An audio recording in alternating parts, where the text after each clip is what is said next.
네, 안녕하세요. 이번 시간에는 지난번에 레포 시장에 대해서 레포 이자율, 그리고 그것이 현재 국채 이자율하고 어떤 관계가 있었는지 간단하게 살펴봤는데요. 이번 시간에는 그거의 연장선상에서 역 레포에 대한 얘기를 또 해보고자 합니다. 레포도 조금 알쏭달쏭 했는데 역 레포까지 나오니까 RRP라고 하고요, 리버스 리포 뭐 이렇게 부르기도 하는데요. 이것까지 나오니까 더 헷갈릴 것 같지만요. 그렇지만 레포를 정확하게 이해한다면은 역 레포도 뭐 그렇게 꼭 어려운 개념은 아닙니다. 먼저 레포를 우리가 지난번에 했으니까요, 그거에 대한 거 다시 한번 간단히 복습하면요, 이것은 미국 시장에서 페드가 은행으로부터 국채를 매수하면은 국채를 사니까 돈을 줘야 되겠죠. 즉 현금을 유출, 다시 말하자면 은행에 시중에 유동성을 제공한다, 이렇게 생각하시면 됩니다. 유동성은 그냥 공짜로 제공하는 것이 아니라 은행이 갖고 있던 국채를 매수하고 그거에 대한 대가로 현금을 유출하는 겁니다. 그러면 그것에 의해서 페드의 대차 대조표와 은행의 대차 대조표가 어떻게 변하는지 간단히 한번 보면요, 페드는 국채를 사니까 자산에 국채가 들어오겠죠.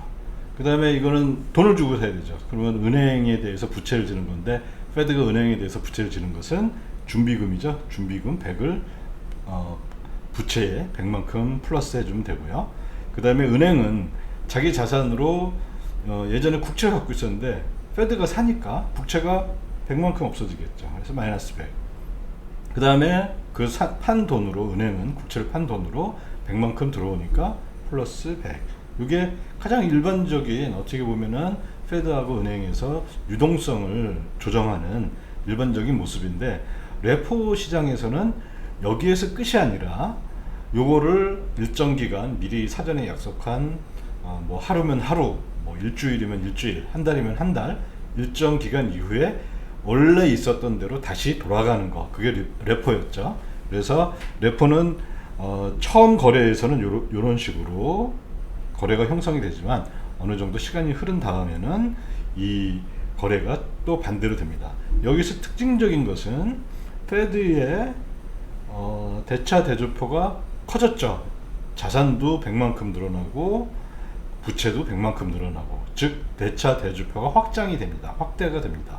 그렇지만 은행에 있어서는 은행의 대차 대조표는 크기는 확장되지가 않아요. 그렇지만 그 자산에 있는 항목이 변경이 되죠. 국채가 줄어들고 준비금이 늘어나는 거.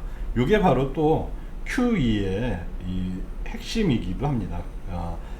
많은 사람들이 QE 하면은 그 돈을 찍어서 은행에 돈을 집어넣었다, 뭐 이런 식으로 생각하는데 절대 그런 건 아니고요. 은행이 갖고 있었던 부실한 채권들, 뭐 예전에는 MBS라고 해서 그 모기지 증권이죠. 그게 2008년에 그 모기지 쪽 상황이 안 좋아지니까 그 채권들의 가격이 굉장히 떨어졌지만은 그거를 뭐 그 구입가 정도로 다시 매수했던 그런 적이 있었는데요. 지금도 또 그런 일들을 하고 있고요. 이게 QE의 본질입니다. 그렇다면 레포는 일시적 QE라고 생각할 수가 있겠죠. 즉 왜냐하면은 만약에 이게 하루짜리 레포라면은 그 다음날 이 거래를 또 정반대로 다시 회복해야 되는 거니까요. 회복하게 되면은 당연히 페드의 대차 대조표는 감소하고 은행의 대차 대조표는 그대로 있지만은 그 구성 성분이 다시 국채를 갖고 있는 걸로 변경되게 되겠죠. 그런데 이 레포를 만약에 하루짜리가 아니라 1년을 한다 그러면 이건 사실 1년간 QE를 한 거나 마찬가지겠죠. 이렇게 우리가 레포를 또 새롭게 이해할 수가 있다고 말씀드릴 수가 있겠습니다. 자, 그러면 리버스 레포는 뭐냐? 정반대입니다. 즉 뭐냐면은 아까는 페드가 은행으로부터 국채를 매수했는데요, 이번에는 페드가 은행이 국채를 매도하는 겁니다. 그러면 어떤 일이 벌어질까요? 페드의 국채 줄고요, 매도했으니까 돈이 들어오겠죠. 근데 은행의 돈은, 은행이 페드하고 할 때 그 현금은 지급준비금이라고 알려져 있는 건데, 지급준비금이 들어오니까 내가 은행에 부채를 100만큼 예를 들어 갖고 있었는데, 그 은행이 그거를 다시 돌려주니까 그 부채가 상환이 되는 거죠. 그래서 부채가 줄고 은행은 국채가 늘고 준비금이 줄어들고, 아까와 마찬가지로 페드의 대차 대조표에는 변화가 페드의 대차 대조표는 감소되죠. 아까는 증가했지만요. 그렇지만 은행의 대차 대조표의 크기는 변화가 없고 이 자산의 항목의 구성의 변경만 생긴다. 여기도 또 마찬가지겠죠. 그러면 이것은 뭐냐면은 이게 바로 QE가 있으면 QE가 양적 완화, 퀀티티브 이징인데, 이거에 정반대되는 개념이 QT죠. 퀀티티브 타이트닝. 다시 말하자면은 페드의 대차 대조표를 이렇게 축소시키는 거죠. 그럼 갖고 있던 국채 팔고, 국채 팔아서 은행으로부터 준비금이 들어오니까 준비금에 해당하는 부채도 줄고 자산과 부채가 줄어드는 거, 요거에 해당합니다. 즉 0레포는 일단 QT하고, 또는 요즘 많이 쓰는 용어 있죠, 테이퍼링하고 매우 유사합니다. 단 차이점은 레포나 0레포나 일정 기간 이후에 원래대로 거래를 다시 원래 상태로 다시 이렇게 회복하는 건데요. 여기도 마찬가지죠. 만약에 역레포를, 요즘 유행하는 건 오버나잇 RRP 해서 하루짜리 역레포를 쓰는데요. 역레포를 만약에 1년간 지속한다, 1년짜리를 썼다, 그 얘기는 뭐냐면은 1년간 이 테이퍼링을 했다는 거죠. 그러니까 그 테이퍼링이 1년간 지속이 됐다, 그런 것을 의미하겠죠. 그럼 이런 것들은 페드의 그 통화 정책하고 뭐 매우 밀접한 관계가 있고, 페드의 통화 정책은 이러한 그 통화 정책 도구를 통해서 레포 또는 역레포를 통해서 이루어진다고 생각하시면 되는데요. 문제는 뭐냐면은 최근에 페드의 역레포 시장에서 아주 재밌는 현상이 벌어지고 있다는 겁니다. 그러면 이런 것들을 보면은 요즘 뉴스에서 테이퍼링을 한다. 테이퍼링을 한다는 거는 페드의 그 대차 대조표를 이렇게 축소시키는 거죠. 그러려면 갖고 있던 국채를 팔아야 되죠.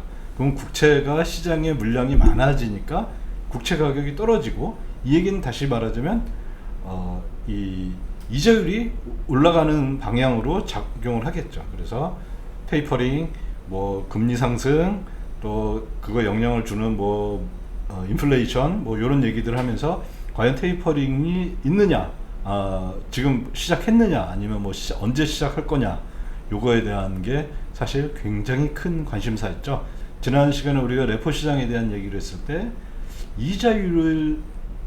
이자율이라는 것은 특히 자산시장에 또는 주식시장에 어마어마한 영향을 미치는데요. 그것 때문에 많은 사람들이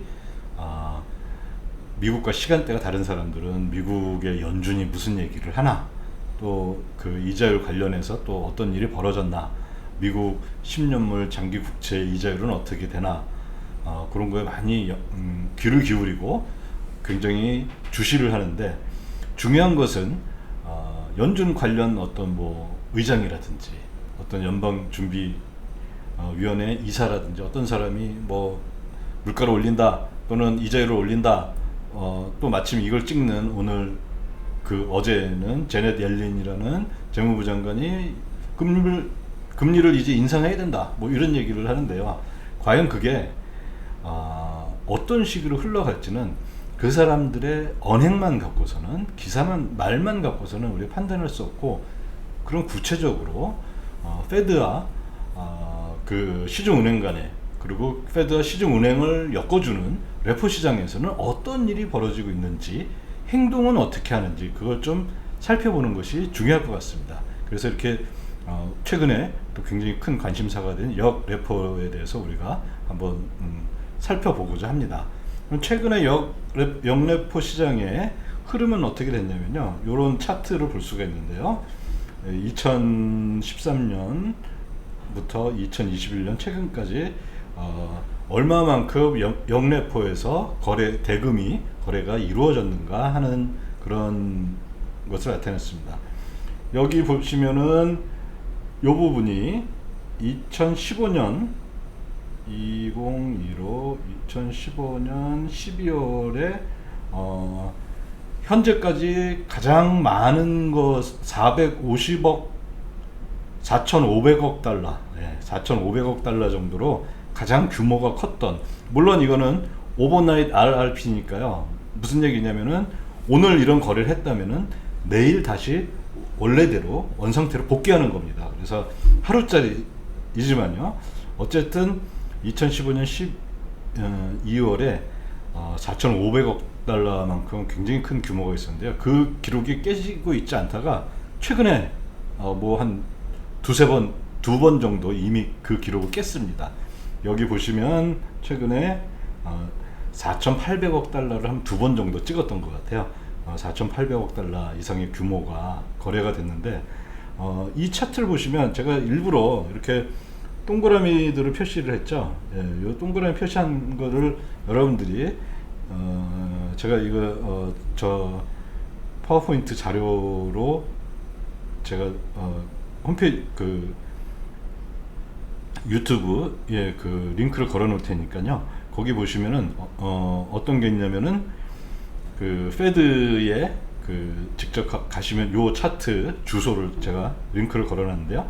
여기들을 잘 클릭해서 잘 보시면요. 이게 다 언제 일어났냐면은 동그라미 친 부분들이요.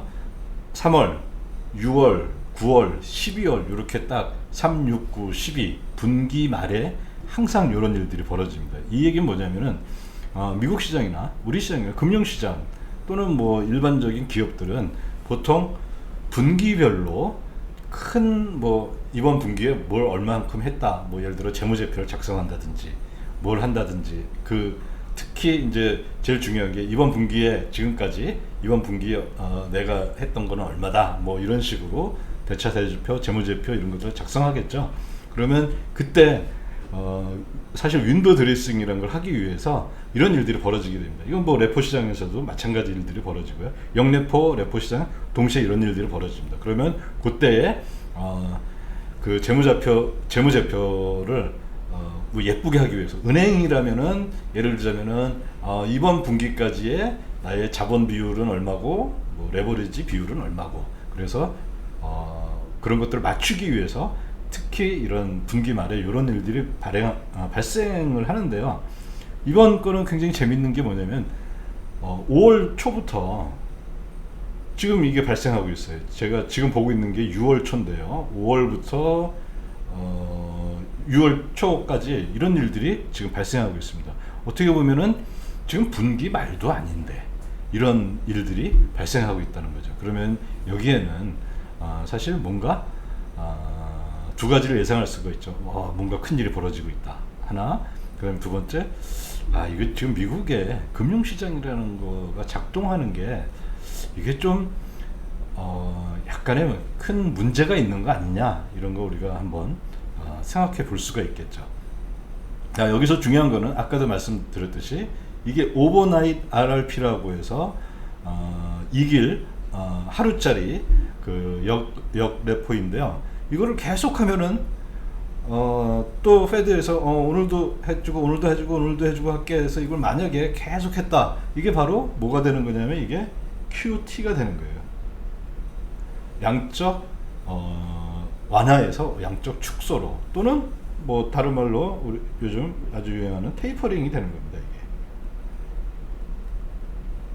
그러면 보통 오버나잇 RRP 말고 하루짜리 말고 뭐 7일, 일주일짜리, 한 달짜리 그런 것들은 우리가 보통 뭐라고 부르냐면 텀이라고 부릅니다. 텀. 어떤 기간이 있다. 텀 RRP 이렇게 부르는데요. 이게 만약에 이제 계속 된다면은 페드에서 그런 것도 하겠죠. 텀 RRP로 가겠죠. 그 다음에 텀 RRP로 간다면은 그 다음에는 이제는 오버나잇 RRP 이거를 내가 상설화 하겠어. 그러면 스탠딩 RRP가 이게 또 될 수가 있죠. 그렇다면 이것은 아마도 본격적인 테이퍼링에 대한 준비를 하는 게 아닐까, 이렇게 한번 우리가 생각해 볼 수가 있겠죠. 그 다음에 최근 이 흐름은 이게 요 근처에서 이게 4,850억 불 50억 달러의 이 크기만 본다면 그거였는데, 물론 하루짜리지만요, 이게 레포와 마찬가지로 영 레포도 이자율을 지급합니다. 그 현금에 대해서 레포 시장에서는 현금 빌려주고 이자를 받듯이 영레포 시장에서도 현금 빌려주고, 현금 빌려주는 주체는 금융기관이죠. 금융기관이 페드에 현금 빌려주고 페드에 그 국채를 담보로 잡고 있다가 하루 이렇게 해놓고 그 이자율을 받는데, 페드가 최근에 이 오버나이트 RRP를 하면서 준 그 이자율이 있겠죠. 그 이자율은 놀랍게도 0%였습니다. 그러니까 많은 사람들이 아마 그렇게 생각할 거예요. 아니, 돈 줬다가 다시 받는데 그거를 왜 이런 일들을 하냐 이거죠. 왜 그냥 돈 갖고 있으면 되지, 뭐 이런 생각도 할 수가 있잖아요. 그런데 이게 왜 그러냐면은 현재 여러 가지 상황이 있는데요. 일단 은행들은 저거를 받고 있지 않습니다. 그 큰 예금을 이제 은행들이 예금을 받고 있지 않아요. 은행이 예금을 받지 않는 이유 중에 하나는 뭐냐면은, 은행은 대차 대조표를 보면은 자산에 뭐 대출, 지급준비금 이런 게 있고, 부채에 예금, 그 다음에 자기 자본 이렇게 돼 있는데, 이 자기 자본 나누기 전체 자산, 이 비율을 항상 일정한 비율을 보통 굉장히 큰 은행은 6% 정도를 유지해야 되는데, 만약에 예금을 계속 받으면 어떻게 되냐면 자기 자산은 그대로인데, 자기 자본은 그대로인데 이 자산만 계속 늘어나죠. 그렇다면 이 비율이 안 좋아지겠죠. 그래서 예금을 안 받고, 예를 들어 뭐 개인 예금 뭐 500불, 1000불 이런 거 받겠지만요, 큰 회사들이 내 예금 좀 받아주세요 그러면, 그거 저한테 받지 마시고요, 저한테 주지 마시고요, 저기 MMF라는데 그 단기 자금 운용하는 그 운용사에 맡기세요 합니다. 그러면 단기 자금 운용하는 MMF 같은 데서는 자금이 들어오잖아요. 그러면 그 사람들은 그 자금을 어떻게 하냐, 현금으로 갖고 있을 수가 없습니다. 왜냐, 그 현금의 규모가 너무 크기 때문에요. 그럼 현금의 규모가 예를 들어 뭐 아주 소규모인 뭐 1억 달러짜리를 운용하는 회사다 그러면은 1억 달러 MMF다. 그러면 그냥 아주 극단적인 예로 이걸 다 현금으로 들고 있으려면은 100불짜리가 있어야 되는데, 그 100불짜리를 대략 100불짜리 지폐 한 장이 1g 정도 되는데요.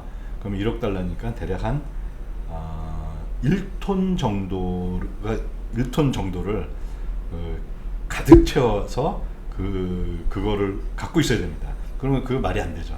그러면 이런 MMF들은 어떻게 하냐면은 그거를 현재 가장 좋은 단기 이자 상품에 투자를 해야 되는데, 이거 최근 밑에 표를 보시면은 최근 이자율이 MMF는, 그리고 특징이 뭐냐면은 MMF에 가입한 사람들이 언제든지 이거 다시 나 돈으로 주세요 할 수 있는 그런 상품이기 때문에 이 자산 쪽을 굉장히 단기 상품을 운용해야 되는데요. 보시면은 보통 그래서 한 달짜리, 뭐 길어야 3달짜리 이런 것들, 주로 이런 상품을 운용을 하는데요. 보면은 한 달짜리가 미국 국채가 마이너스를 갔어요, 드디어. 그리고 3달짜리도 역시 마이너스예요. 그 얘기는 뭐냐면은, 만약에 이 MMF가 운용을 하기 위해서 현실적으로 현금을 들고 있을 수는 없으니까요, 그 보관 비용이 더 드는 거죠. 그걸 지키기 위해서 경비원을 채용한다든지 하는 비용이 더 들기 때문에, 그 보관 비용 그거를 생각한다면은 한 달짜리 국채에 투자할 수도 있는데, 국채에 투자하지 않고 마침 페드에서 우리 오버나이트 RRP를 하니까 잠시 현금 맡길 수 있는 사람은 나한테 맡겨, 이렇게 되는 겁니다.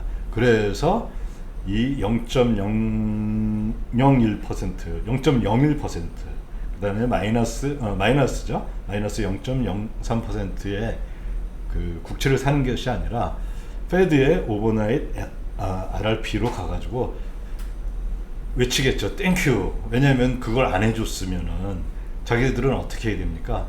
이 한 달짜리, 세 달짜리 이걸 사야 되니까요. 그렇다면은 이런 것으로부터 우리는 뭘 할 수 있냐면, 적어도 현재 상황에서는 현금은 무지하게 많다. 현금 과잉. 그런데 뭐가 부족하다? 국채가 부족하다.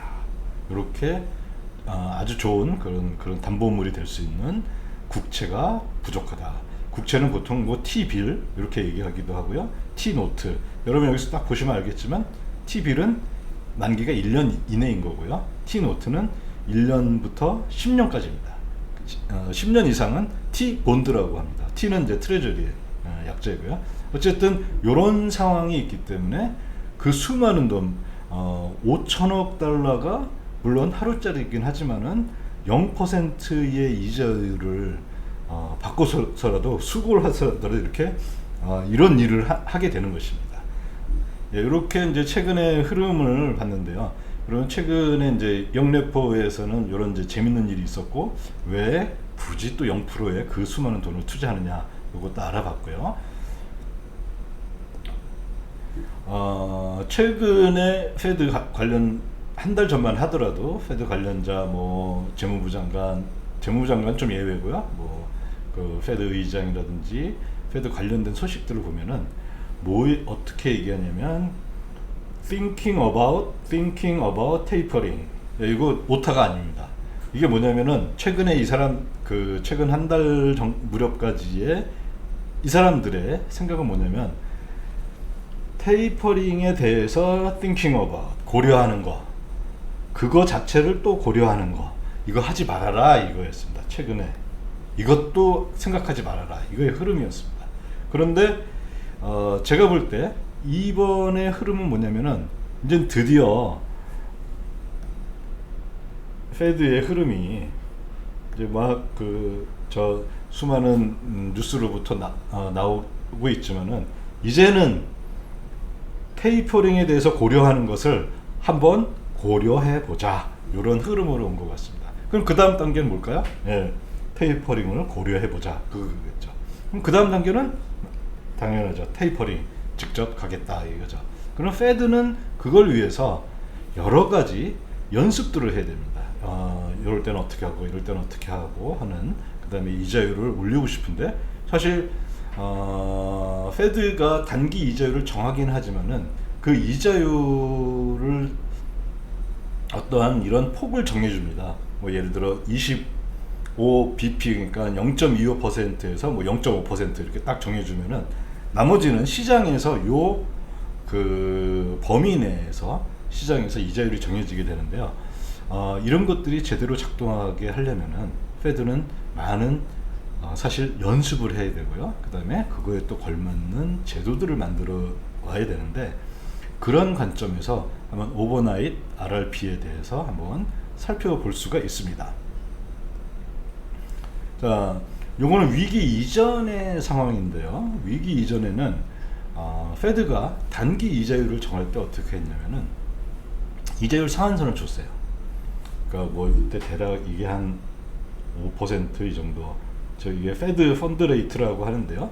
단기 이자율에 페드가 어떤 정한 상한선 정도라고 생각하시면 됩니다. 그 다음에 하한선은 IOER인데 이게 인터레스트 레이트 뭐죠 이게? 인터레스트 레이트 온 익세스 리저브인데요.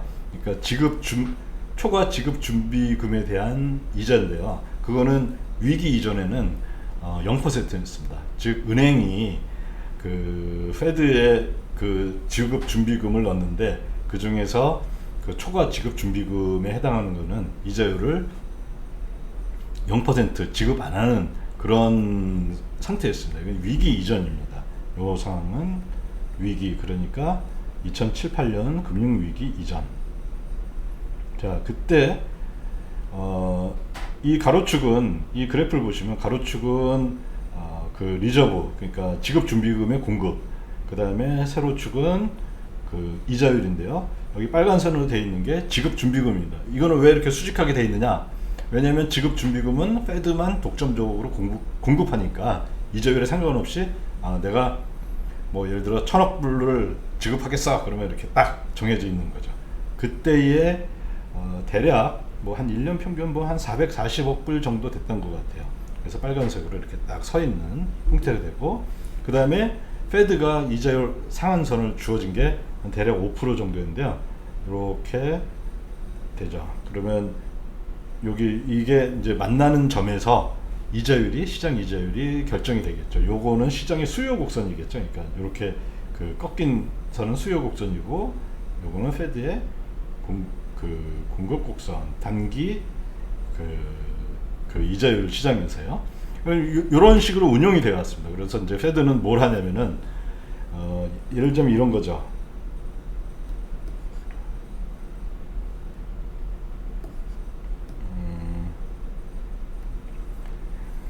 만약 이자율이 지금 단기 이자율을 높일 필요가 있다. 그러면 페드는 공급을 줄이면 되겠죠. 그럼 지금 440억 불이니까 한 400불로 줄여 이렇게 하면은 페드의 공급 곡선은 여기로 오겠죠. 400. 그러면 이자율을 올리게 되겠죠. 이렇게. 그 다음에 또 그러면 이런 것들은 어떤 거냐면 시중에 있는 그 지급준비금을 빨아오는 거죠. 페드가. 이 얘기는 뭐냐면 이게 바로 오버나잇 RRP, 리버스 리포, 뭐 꼭 오버나잇일 필요는 없고요. 리버스 리포를 통해서 이런 것들 합니다. 그러면 요걸 통해서 이걸 갖다가 이자율을 다시 떨어뜨려야겠는데, 그러면 이쪽으로 또 그 지급준비금을 이렇게 살짝 누르면 이자율을 떨어뜨리는 거, 이렇게 왔다 갔다 하죠. 그래서 RRP, 리버스 리포하고 리포 시장을 통해서 이 아주 미세 조정을 하는 거죠. 그러니까 조금 올릴 필요 있으면 올리고 조금 내릴 필요 있으면 내리고, 이런 식으로 이루어졌습니다. 자, 이때 수치 기억해 두실게요. 440억인데요. 근데 위기가 생기고 나서 어떤 일이 벌어졌냐면요. 제가 말씀드렸죠. 아까 그 초반에 레포 시장에 대한 이야기를 할 때 레포 시장에서 어떤 일이 벌어졌냐면요. 레포 시장에서는 페드가 국채를 어떻게 하나요? 매수하죠.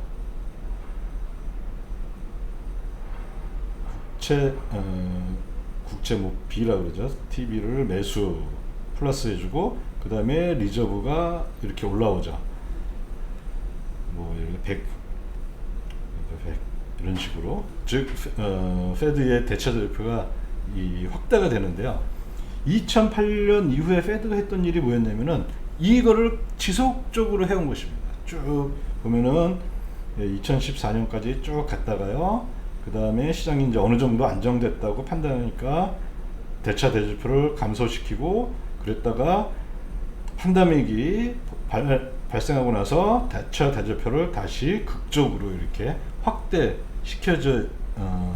상태입니다. 다시 말하자면 지급 준비금이 폭발적으로 증가했습니다. 현재 수준은 얼마냐면요, 대략 3.4조 달러입니다. 아까 440억 불이었는데요, 지금은 3,400억 불이에요. 거의 이 지급준비금만 봤을 때 전체 규모가 100배 가량, 뭐 그렇죠, 100배 가량 4조 4,400억에서 늘어났으니까요.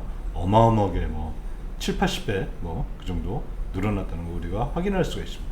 그러면 페드가 단기 자금 시장에서 자기들이 원하는 수준에서 이자율을 결정하고 싶어 했었잖아요. 그게 바로 요 그래프였었는데요. 이게 어떻게 바뀌었냐면은, 지금 아까 440억이었는데 지금 3조 4천이 돼버렸어요. 그 얘기는 뭐냐면은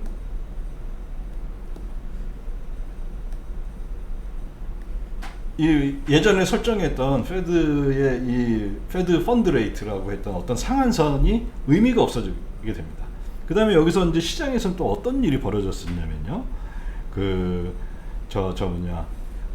자금이 시장에 현금은 넘쳐나니까 실제 돈을 빌리고 할 때 이자율이 점점 떨어졌어요. 그래서 시장에서 이자율은 어디서 형성이 됐냐면은 요 밑에서 IOER 그 당시에 이제 했던 게 0.25%인데 요 밑에서 이자율이 형성이 되게 됩니다. 다시 말하자면은 예전에는 IOER이 단기 이자율이 하한선이었는데 이제는 뭘로 바뀌었냐? 상한선으로 바뀌었다. 이렇게 말씀드릴 수가 있습니다. 그러면은 자 이제 하한선이 없죠 여기. 그런데 페드는 이자율이 그 마이너스로 내려가는 것을 극도로 경계합니다. 그 이유는 뭐 여러 가지가 있지만요. 미국의 이제 발전된 MMF 시장 발전되고 어마어마한 크기를 갖고 있는 MMF 시장이 있기 때문이기도 한데요. 어쨌든 이자율이 마이너스로 내려가는 것을 아주 극도로 싫어합니다. 그러면 페드가 이런 상황에서 할 수 있는 건 뭐냐면 IOER을 상한선으로 만들고 그 다음에 요 밑에 하한선 여기 0%겠죠. 0% 이거를 하한선으로 만들 수 있는 도구가 필요합니다. 그냥 두면은 시장 이자율은 이렇게 가다가 마이너스로 이 곤두박질 칠 수가 있습니다. 아까 앞에서 예를 봤듯이 시장 이자율 국채 이자율 한 달짜리 세 달짜리가 이미 마이너스를 갔던 걸 최근에 우리가 볼 수가 있는데요. 그거 그냥 두면은 그냥 이게 무한정 더 내려갈 수가 무한정은 아니지만 상당한 마이너스로 갈 수가 있기 때문에 페드는 또 그걸 싫어하기 때문에 이자율 하한선을 만들어야 되는데요. 그 이자율 하한선이라는 것이 필요한데 그게 뭐냐면 이런 상황에서는 오버나잇 RRP 얘의 이자율을 0%로 두자. 그러면 현재 3.4조의 이런 지급준비금이 이렇게 공급된 상태에서 오버나잇 RRP를 0%로 더 준다면은 요 안에서 이렇게 저게 늘어나더라도 지급준비금이 늘어나건 또 줄어들건 하여튼 이 범위 내에서 페드는 저거를 유지하고 싶은 거죠. 자기들의 단기 이자율을 이렇게 유지하고 싶어하는 거고, 그 다음에 그거에 제일 유력한 툴이 뭐냐면 현재로서는 오버나잇 RRP다.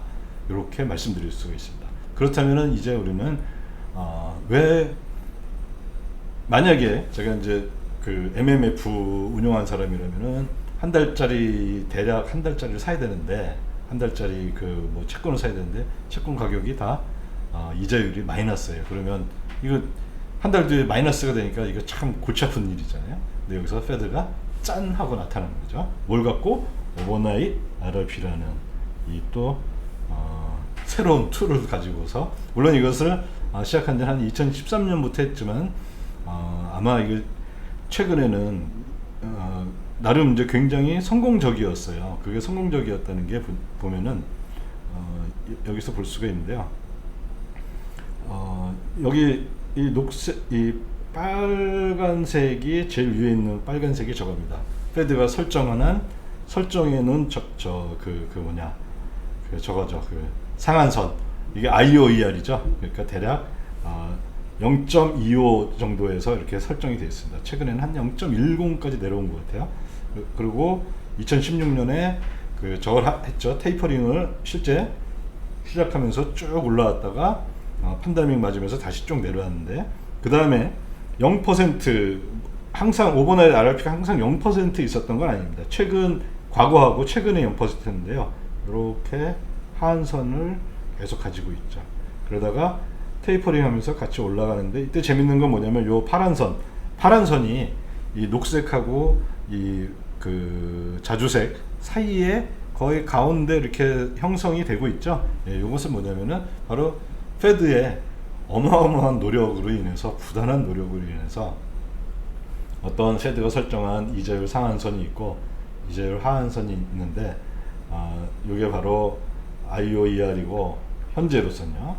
그 다음에 이게 오버나잇 RRP 이자율인데, 어쨌든 단기 이자율에 한해서는 페드가 원하는 대로 요 안에서 움직이고 있습니다. 이렇게 상한과 하한을 두는 거는 뭐냐면 연습입니다. 다시 말하자면 2016년 거를 다시 한번 또 연습해 위한 2016년에 아주 성공적으로, 제가 봤을 때는 16년부터 19년까지 성공적으로 이거 아주 잘 했다고 보여지는데요. 그게 뭐냐면 하한선까지 둠으로 인해서 IUR 뭐 상한선 이렇게 굉장히 높여놨는데, 이 하한선은 만약에 0으로 놨는데 만약에 이자율이 여기서 놀고 있으면 이게 이 정책의 효과가 없잖아요. 그러니까 정책의 효과를 이루기 위해서 상한과 하한을 상당히 그 폭을 작게 두고 그 안에서 움직이도록 하는 거였고, 그거의 중요한 도구가 오버나잇 RRP다, 이렇게 생각할 수가 있습니다. 그 얘기는 뭐냐면은 지금의 오버나잇 RRP는 제가 볼 때는 현재 여기 수준에 있지만은 이게 점점 규모가 커지고 한다면은 2016년에서 2019년에 있었던 요거를 따라갈 가능성이 매우 크지 않을까, 이렇게 생각을 해봅니다. 이런 것은 또한 당연한 거지만은 페드가 그동안 2008년 이후에 만들어놨던 어마어마한 대차 대조표의 확대를 통해서 이 페드의 자산과 부채가 어마어마하게 커졌는데, 이거를 잘 다시 한번 저거 하기 위해서, 다시 원래대로 만들기 위해서 행하는 정책인 거고요. 요게 아마 제가 보는 최근 오버나잇 RRP의 그런 움직임이 보여주는 그런 어떤 시사점, 그런 거라고 생각하고 있습니다. 즉 뭐냐면은 페드 어떤 관료가 나와서 뭐 테이퍼링을 해야 된다, 이런 거보다도 구체적으로 시장에서 오버나잇 RRP 시장에서 어떤 일이 벌어지는지 요걸 보면은 이 사람들이 이게 말로만 하는 립 서비스냐, 또는 뭐 말로만 하는 거냐, 아니면은 현실적으로 벌어지고 있는 거냐, 그렇게 본다면은 저 같은 경우에는 아마 이제 테이퍼링은 곧 talking about tapering 또는 thinking about tapering, 요거는 이제 곧 시작할 것 같고요. 본격적인 테이퍼링은 2016년에 나타났던 이런 흐름이 있어야 되는데, 그거까지는 아직 시간은 걸리겠지만은 어쨌든 이제 드디어 우리는 이제 테이퍼링을 시작을 이제 준비를 다시 한번 하고 있는 게 아닌가, 이렇게 판단이 되어집니다.